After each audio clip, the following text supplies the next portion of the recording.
Last year, we made a video talking about a forgotten Knight Rider-inspired action-adventure television series called Force 3.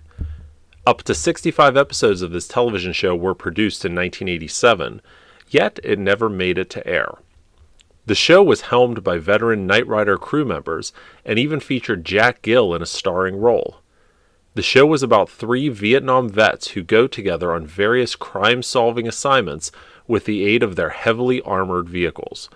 A Jeep, a Corvette, and a Trans Am, all built by legendary car customizer George Barris.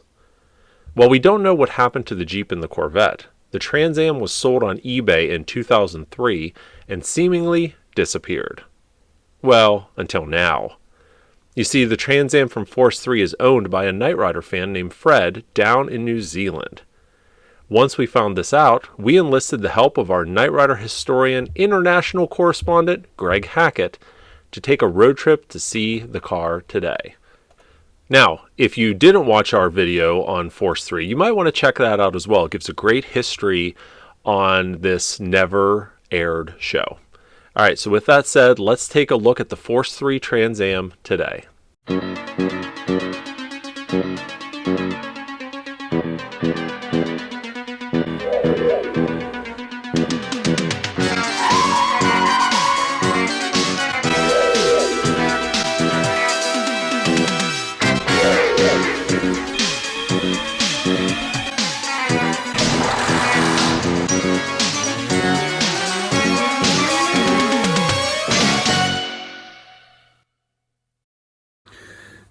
Hey everyone, got a great one for you today.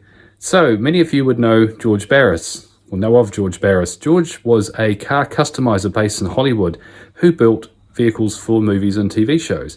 George was specifically involved in Knight Rider with Season 4's Super Suit Mode car and the convertible. George was also involved in another project in the 80s called Force 3. Now, the premise of Force 3 was 3 ex-Vietnam vets would drive heavily modified vehicles and fight crime. It was kind of a Knight Rider A-Team mashup. Now these vehicles were heavily modified with ammunition, missiles, guns, etc. So the vehicles were a Jeep, a Corvette, and a Trans Am.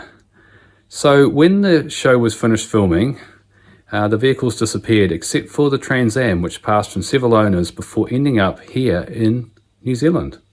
So we've had the opportunity, thanks to the vehicle owner Fred, to allow us to look at this vehicle and document it.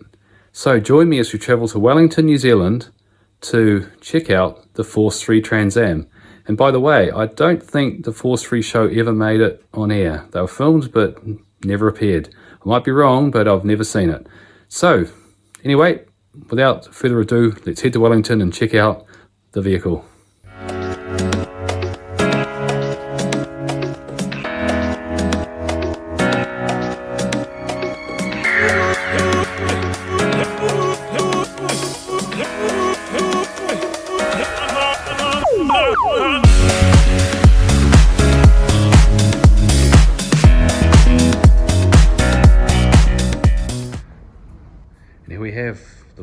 The Force 3 Trans Am in Wellington, and we're lucky enough to see the very car itself. So the owner, Fred, who owns it here, is going to tell us a bit about it. So tell us about this car, Fred. How did you come across it? Yeah, so quite a number of years ago, I saw this on eBay, and it was actually really cheap.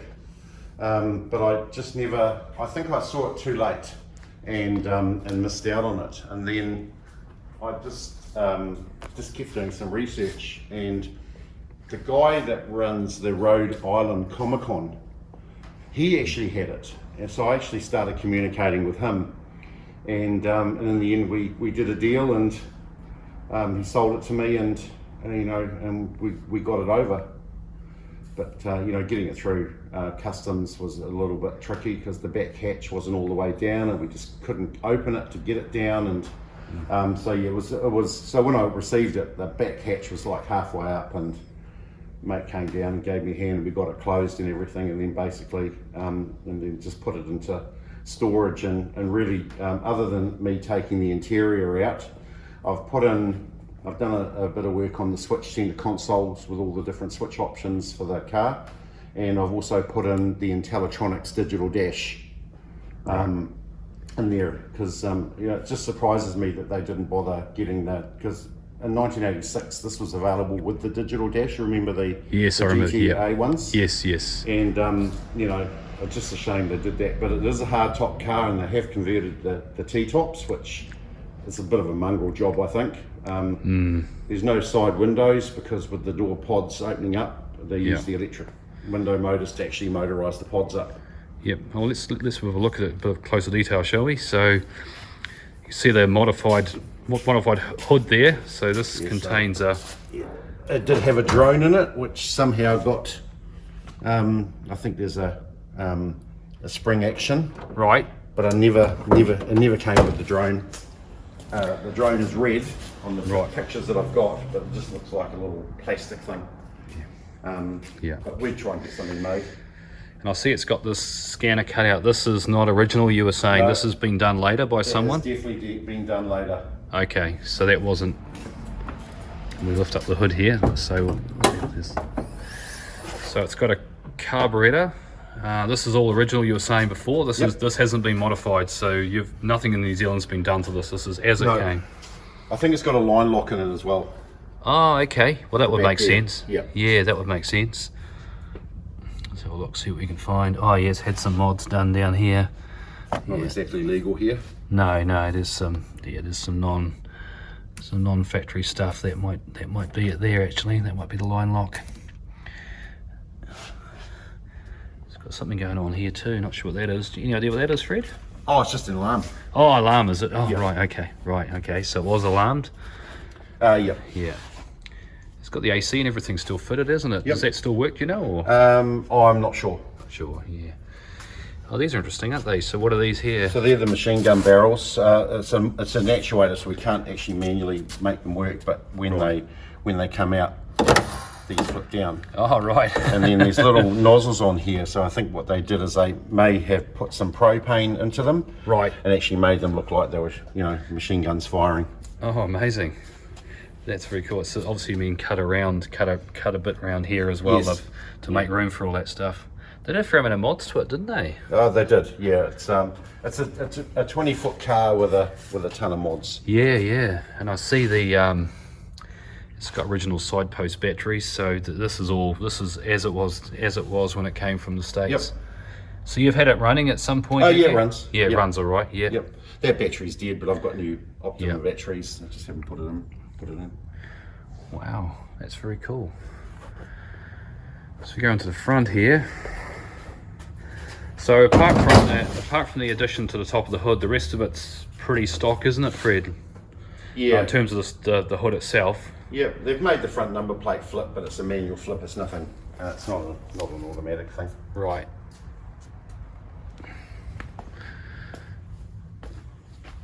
The antenna's been removed. Yeah, I've got that. It's just a fixed antenna. Okay, and this is the inside, the interior. You've stripped it out for a bit of restoration work, right, at the moment? And you were saying as well here that there's a joystick went on. Yeah, the joystick. So you pull it out, Greg, so that slides forward, and that's supposedly to control the drone. Oh, that was the drone control joystick. Okay. Yeah.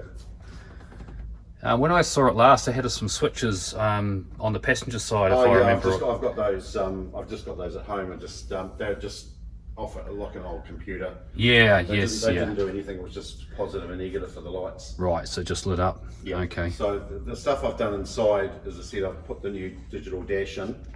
Yeah. And also I had that center console with all those switches. I had that all laser engraved. Yeah.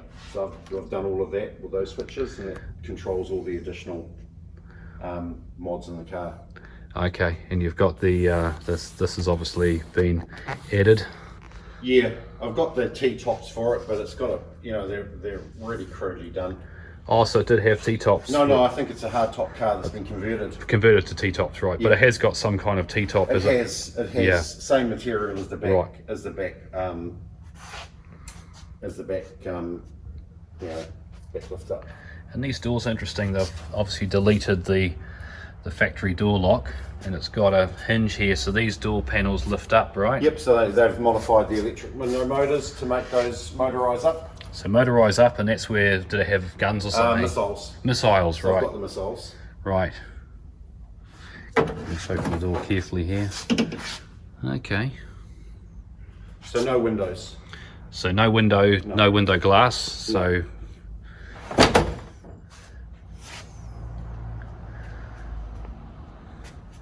interesting mirrors on it too, aren't they? Yeah.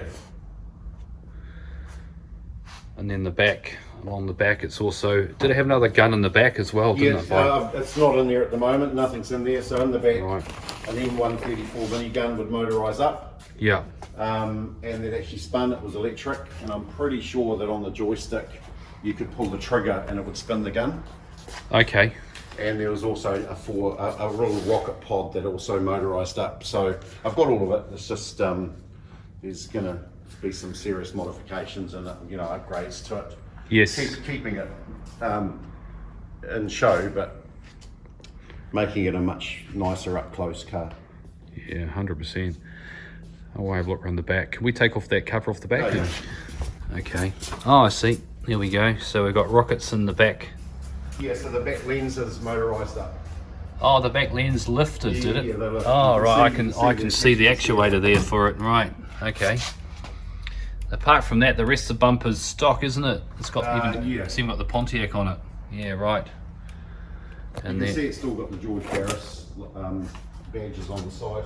yes, I'll get them in a minute. So I'll just carefully lift this Oh, up. yeah, so you can lift that. Oh, that's with it. I just don't know how good the struts are. I'll just hold it carefully. So there we go. That's so the gun set. The Gun set on the right hand side. There's all the mounts for it. This is obviously the mount for so this motorises up with an actuator. Right. Oh wow. Certainly been modified, isn't it? Yeah. And this is all Fiberglass. Fiberglass. Yep. So the window glass has been removed. So there's a fair amount of wiring in this car, wouldn't there, to make all these bits work? Yeah, quite a lot of it. So these are little electrical controlled rams or something, are they? Yeah, they're just little actuators. Right. Okay. A roll bar in here as well. Is that just more to support the back, is it? Rather than I would think so. I mean, it's Yeah. it was a stunt car as well, I think. So Oh, okay, yes, yep. A lot of wiring in the back here, isn't there? Right, okay. Wow, that's really interesting. Very interesting. So overflow tank. So the overflow just goes down, literally as an overflow. So it just pours out the radiator onto the ground. That's interesting. This side's still got its original washer bottle, eh? What's this wiring here for, Fred? Do you remember what that's for or not? no, I can't remember. Right, okay. We'd figure it out. Yeah, yeah. Got to run it back to the source and see what it is. Work it, yeah. Yeah. Oh no, actually, I think. Oh no, it's for this, for the scoop. Oh, okay. It actuates the scoop, does it? Yeah, it uses right. a window motor, but it's shot. Right. But I've got new window motors, which I got for it years ago. Complete with camera bar there. So there's no doubt it's not screen used when you see this fitted to it, but it's different style to the Knight Rider one, but definitely a camera tow bar there.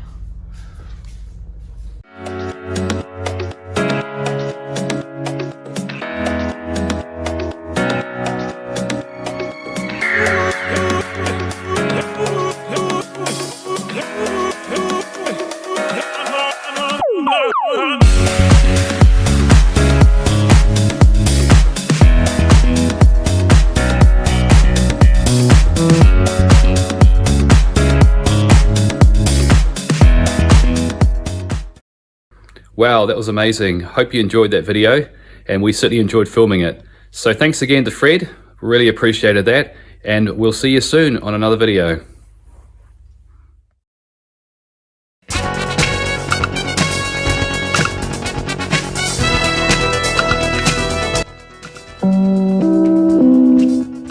Hello friends, it's me, Kit. When I'm not out fighting crime, I like to follow my friends at knightriderhistorians.com. Check it out.